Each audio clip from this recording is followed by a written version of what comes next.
Pastor जी, आज आप हमें बताएं कि परमेश्वर की सच्ची शांति कैसे प्राप्त होती है। परमेश्वर की सच्ची शांति परमेश्वर के वचन के द्वारा ही प्राप्त होती है। क्या हम परमेश्वर के वचन पर ध्यान लगा रहे हैं? क्या हम परमेश्वर के वचन को सीखने के लिए मन लगा रहे हैं? जैसा कि बाइबल वचन में लूका 10:6 में आया है, अगर शांति का पुत्र वहाँ होगा तो तुम्हारी शांति बनी रहेगी। क्या मेरे पास शांति का पुत्र अर्थात यीशु मसीह है? क्या मैं शांति के पुत्र यीशु मसीह से प्रेम कर रही हूँ? अगर मैं परमेश्वर के पुत्र से प्रेम करूँगी या करूँगा तो फिर ये वरदान, फिर ये कृपा मुझ पर हो सकती है। और ये भी अपने आप नहीं, इसमें भी पवित्र आत्मा की सहभागिता का होना बहुत ज़रूरी है। क्योंकि गलातिया की किताब जब हम पढ़ते हैं वहाँ 5:22 में जब संत पौलुस परमेश्वर के वरदानों के बारे में बात कर रहा है, पवित्र आत्मा के वरदानों के बारे में बात कर रहा है, तो वहाँ पर लिखा हुआ है प्रेम शांति। ये जो शांति का वरदान है ये पवित्र आत्मा के बीच में आता है। क्या मैंने पवित्र आत्मा के लिए प्रार्थना की है? अगर की है तो फिर मैंने क्या यूहन्ना की किताब 14 बाब उसकी 15वीं आयत को अपने अंदर बसा लिया है, जहाँ पर लिखा हुआ है कि अगर तुम मुझसे प्रेम करो और मेरी आज्ञाओं को मानोगे तो मैं तुम्हें एक सहायक दूंगा। ये बात सहायक हमें सिखा सकता है।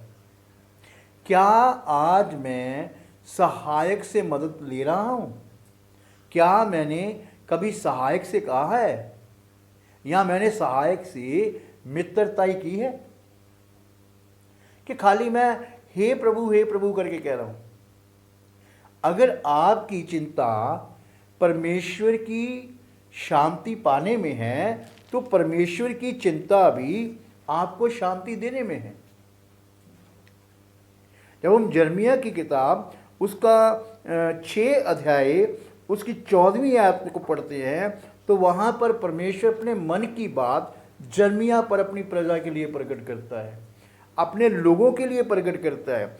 और वह कह रहा है, उसने यिर्मयाह से कहा है, वह शांति है ऐसे कहकर मेरी प्रजा के घावों को ऊपर ही ऊपर से चंगा कर देती है।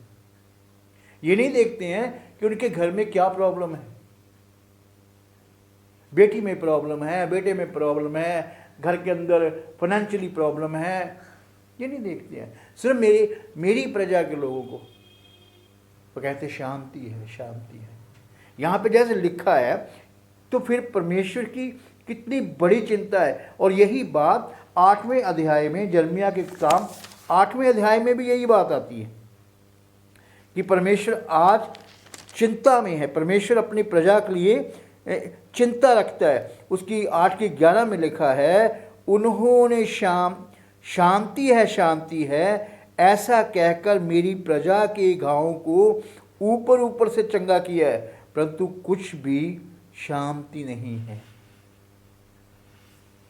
अंदर शांति नहीं है। अंदर क्यों शांति नहीं है? क्योंकि अंदर तो मेरे लालच भरा हुआ है, अंदर तो मेरे संसार की चीजों के लिए प्रार्थना भरी हुई है। मुझे ये चाहिए, मुझे वो चाहिए। दौलत होते हुए मैं और दौलत मांग रहा हूं, एक गाड़ी होते हुए मैं 2 गाड़ियां मांग रहा हूं, है ना? तो क्या मैं परमेश्वर के पुत्र के साथ भक्ति से जीवन बिता रहा हूं? यीशु जो जीवन देता है वो भक्ति से भरा हुआ जीवन है। उस जीवन में भक्ति मांगी गई है। यीशु मसीह खुद जब संसार में आए तो उन्होंने आज से 2000 साल पहले भक्ति की परमेश्वर पिता की। इंसानी रूप में थे और वो इंसानी चोला पहने हुए थे, लेकिन परमेश्वर के पुत्र होने के नाते उन्होंने भक्ति की और फिर ये बातें उन्होंने अपने चेलों को सिखाई कि ये जो शांति है पवित्र आत्मा के आने से मिलेगी। क्या मैं आज पवित्र आत्मा की खोज कर रहा हूं?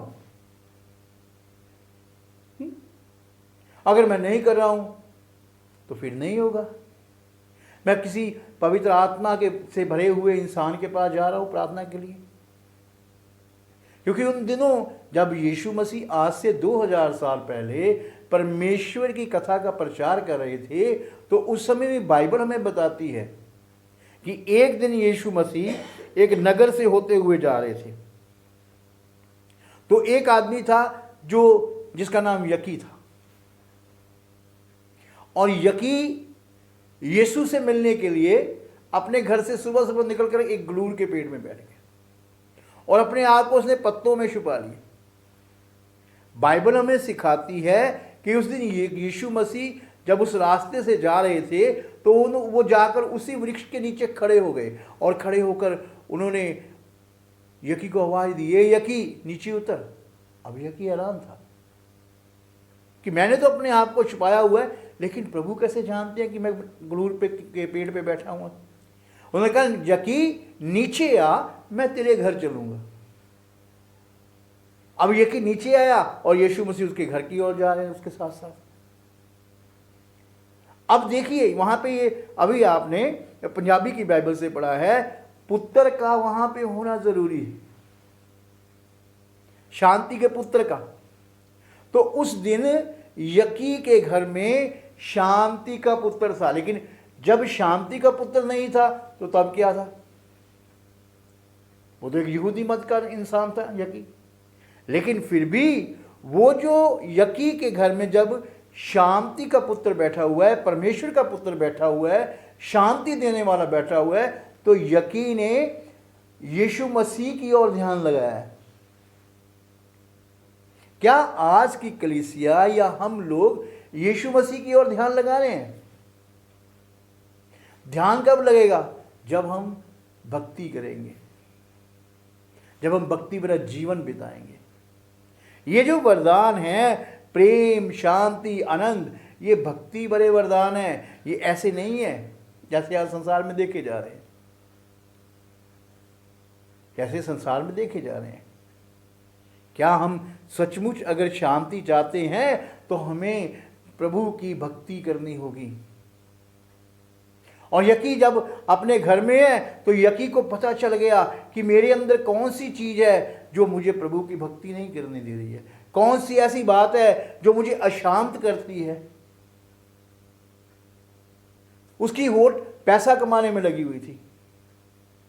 आज कहीं सुनने वाले ये ना कहे कि ये तो पासवान पैसे के लिए कह रहा है, अगर पैसा नहीं होगा तो हम खाएं।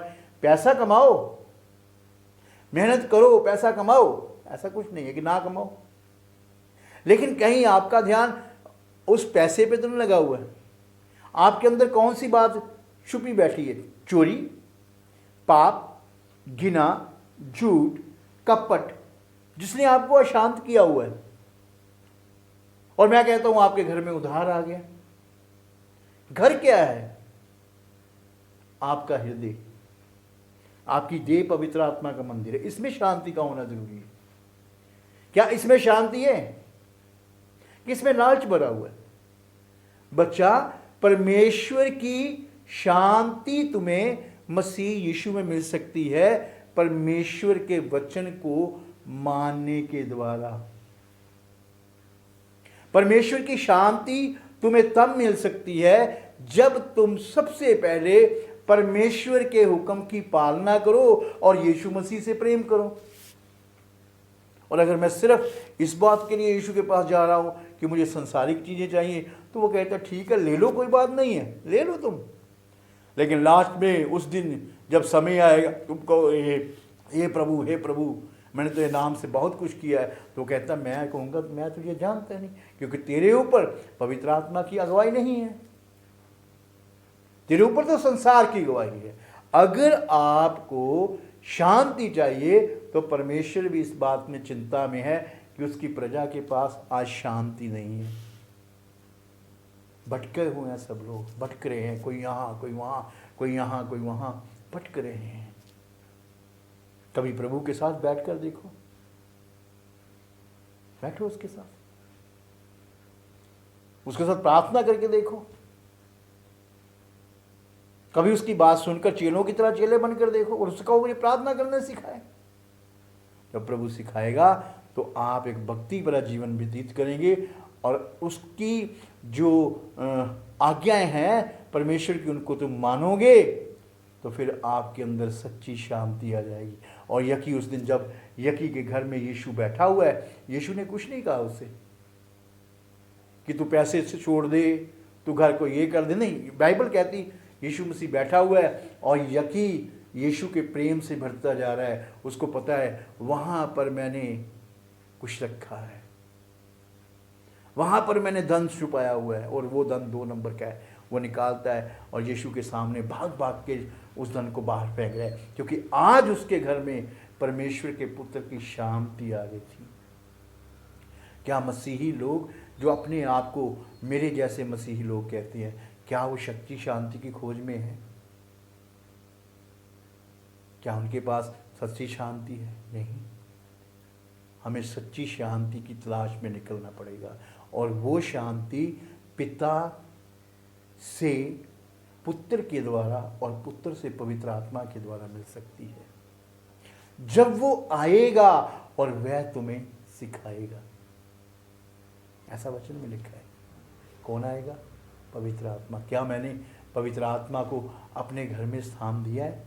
अब घर में ईट और मिट्टी के घर में मत कहना कि यहाँ पे मैंने उसका मंदिर बना दिया है, छोटा जा, है ना, चर्च बना ली अपने घर में छोटी सी, एक कोने में यीशु मसीह की पिक्चर फोटो लगा ली है, उसकी सुबह शाम में आगे जा रहा हूँ और कहता हूँ यीशु मसीह मुझे ये मिल। नहीं, यीशु मसीह यहाँ नहीं।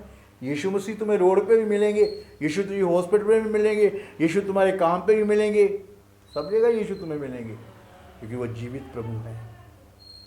और उस समय वो तुझे देखेंगे, क्या तेरे अंदर सच्ची शांति का वो चिन्ह है, उससे तू काम कर रहा है।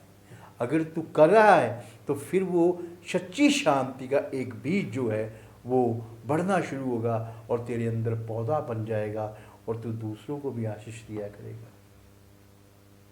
तब तेरे अंदर वो फल लग जाएंगे। पवित्र आत्मा के फल जिन्हें कहा जाता है, प्रेम के बाद शांति आ जाएगी। लेकिन प्रेम किससे करना है? यीशु से। तब ये शांति का वरदान मिलेगा। उस दिन यकी ने उस समय का पूरा पूरा लाभ उठाया। क्या हम आज अपने समय का लाभ उठा रहे हैं? क्या आज हम वैसे ही प्रार्थना कर रहे हैं? क्या आज हम कर्म करें? लिखा है विश्वास, कर्म सहित विश्वास। अगर तुम विश्वास करते हो तो कर्म सहित करो, जैसा कि यहाँ लिखा गया। अगर तुम मुझसे प्रेम करते हो और मेरे हुक्मों की पालना करते हो, हुक्मों की पालना करना कर्म है।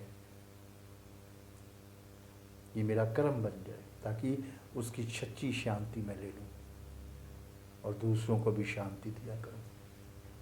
इसलिए यीशु मसीह कहते हैं, मेरे पास आओ, मैं तुम्हें सिखाऊंगा। मुझसे सीखो, क्योंकि मैं मन का नम्र और दीन हूँ। आओ आज इस समय हम यीशु के पास चलें, ताकि वो हम सबको अपनी सच्ची शांति से भर दे और हमें उन बातों को सिखाए जो हमसे गुप्त हैं। क्योंकि उसने कहा है, पिता ने कहा है, तू मुझसे प्रार्थना कर और मैं तेरी प्रार्थना सुनकर तुझे बड़ी बड़ी बातें बताऊंगा जिनके विषय में तू नहीं जानता। हे स्वर्गीय पिता, हम तेरा धन्यवाद करते हैं आज के इस समय के लिए, और तेरी सिंहासन के सामने आकर हम अपने सिर को झुकाते हैं। हे पिता, तूने हमसे प्रेम किया और अपना पुत्र दिया, और ये कहा जो कोई उस पर विश्वास करे वो अनंत जीवन की प्राप्ति करे। हे प्रभु, तेरे प्रेम में ही अनंत जीवन है, तेरी शांति से ही सारा स्वर्ग शांत है, आनंद मनाया जा रहा है। हे प्रभु, मुझे भी उस शांति का भागी बनाइए। मैं भी उस शांति को महसूस करना चाहता हूँ। इसलिए आपका पवित्र आत्मा मेरे हृदय में आए, मेरी कमियों को दूर कीजिए, और जो भी मेरे आत्मा पर दाग धब्बे हैं, जो भी मेरे हृदय के अंदर दाग धब्बे हैं, वो यीशु के लहू से धुल जाएं और मैं शुद्ध और पवित्र बन जाऊं, तेरे सामने आने के योग्य बनूं और तेरी आशीष को प्राप्त करूं।